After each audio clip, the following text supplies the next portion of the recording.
Hey there, Agile Adventurer. Just a quick question. What if, for the price of a fancy coffee or half a pizza, you could unlock over 700 hours of the best Agile content on the planet? That's audio, video, e-courses, books, presentations, all that you can think of. But you can also join live calls with world-class practitioners and hang out in a flame war-free and AI slop-clean Slack with the sharpest minds in the game. Oh, and yes, you get direct access to me, Vasco, your Scrum Master Toolbox podcast. No, this is not a drill. It's the Scrum Master Toolbox membership.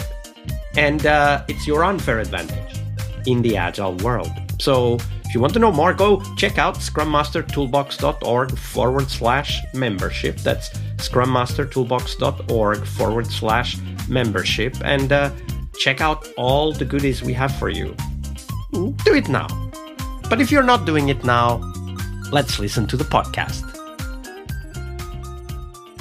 Hello, everybody. Welcome to our Team Tuesday, this week with Juliana Stepanova. Hey, Juliana, welcome to the show, or welcome back to the show, I should say. Hello, everybody. So Tuesday is Team Tuesday here on the podcast. But before we dive into that, do share with us, what is the book that most inspired you in your career as a Scrum Master?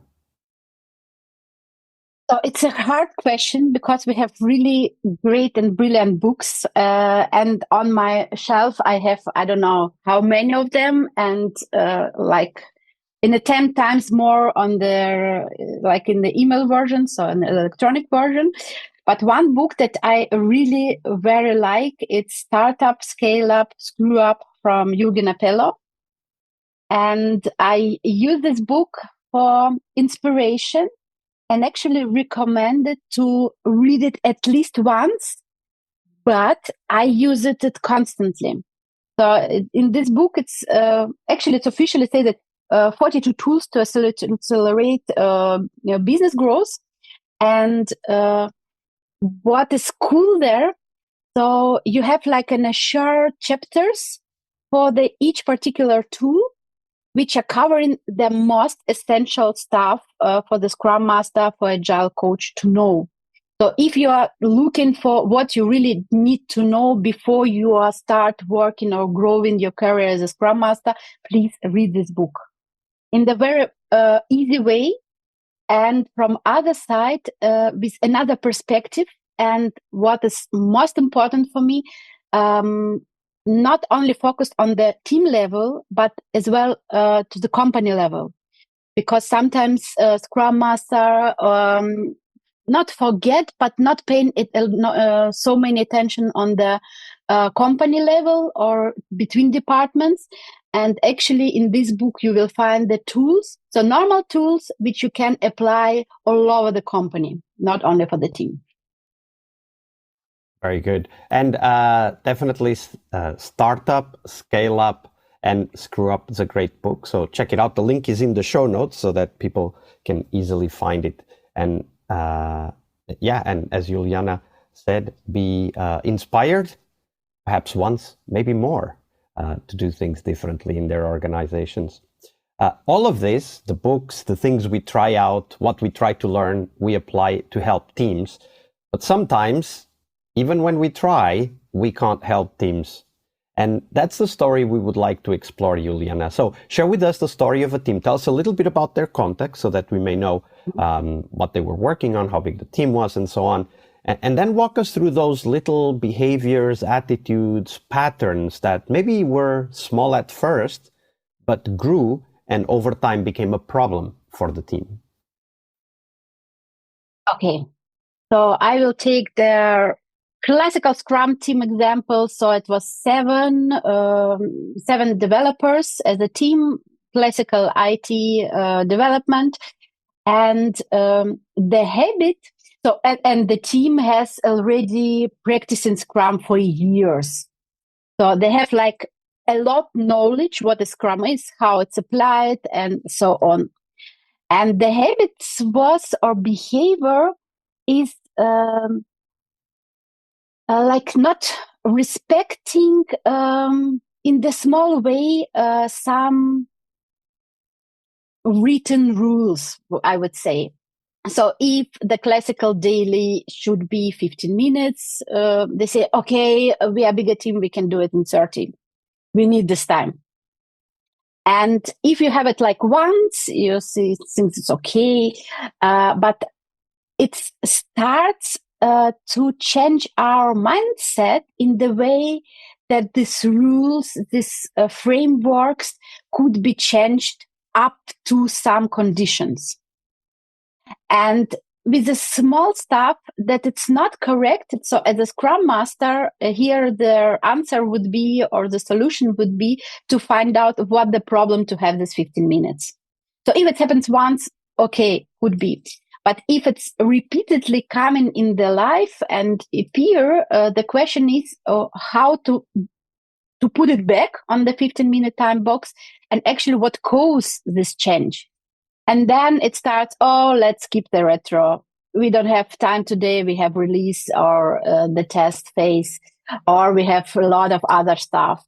Or so not respecting the structure in their like continuous time, it brings to the condition that in a time frame, I would say half a year, the Scrum will not work at all. And you cannot bring it back in one day because you have already habit to not respect this framework.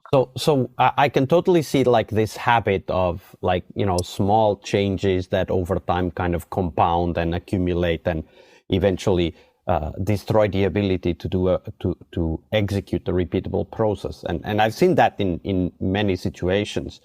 But I think that an interesting question here is, why does it even start happening? So, I mean, the daily meeting, I can totally see why this would happen, right? Like there's just too much stuff that is going on. Maybe the team is working on 4 or 5 different projects and they're inviting all of the stakeholders at the same time to the daily meeting.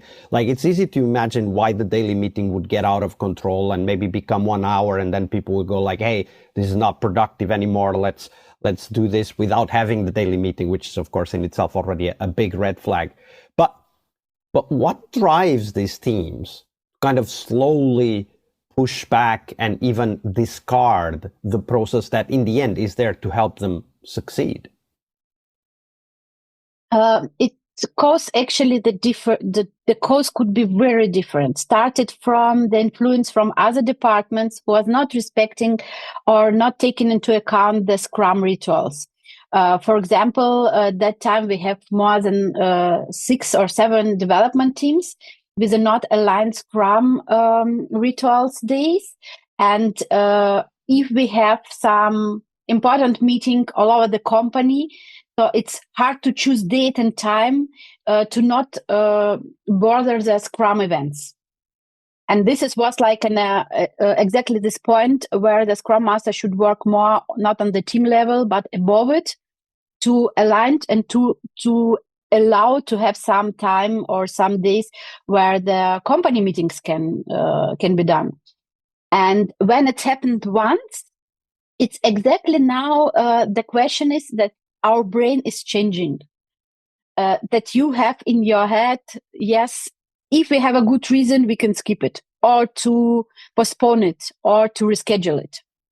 And then if you have another reason, critical bug or some very important question from the management, and you say, probably this is exactly this point where we can exactly the skip. So like a pain which coming directly on the moment, it's taken advantage with comparing to this following the rules, following the schedule.